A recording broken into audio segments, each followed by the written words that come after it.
Parparo Vecchio è casa mia, è una passione sfrenata che ho per fare questo lavoro.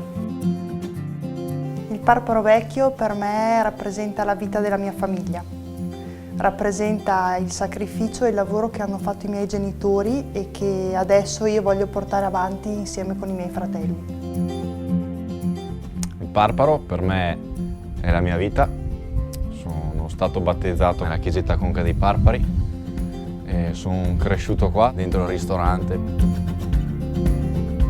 Siamo rimasti qui perché questa è casa nostra, perché noi ci siamo cresciuti dentro e perché crediamo in questo posto, in questo lavoro e mettiamo la passione ogni giorno che passa. C'è la mia personalità, c'è la mia fantasia in cucina nell'aiutare la mamma, c'è forse le idee giovani di 3 ragazzi giovani. Venire qui è un'esperienza sicuramente in tavola, nel gustare un piatto della tradizione come quelli che prepara mia mamma, ma magari anche una cosa un po' più frizzante, più moderna come i dolci che preparo io. La forza dei nostri sapori credo che sia proprio l'armonia che c'è nella nostra famiglia, che vogliamo mettere sia nella cucina, mia mamma insieme con mia sorella e mio fratello con mio papà e io che voglio portare in sala.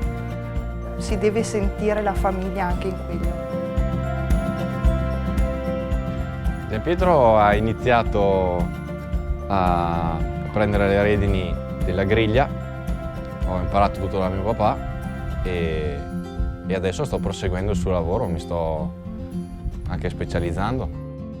E dopo qua al Parparo sono l'uomo della birra, perché la birra in Lessinia è di vitale importanza, secondo me dopo una bella camminata ci vuole una bella birretta fresca.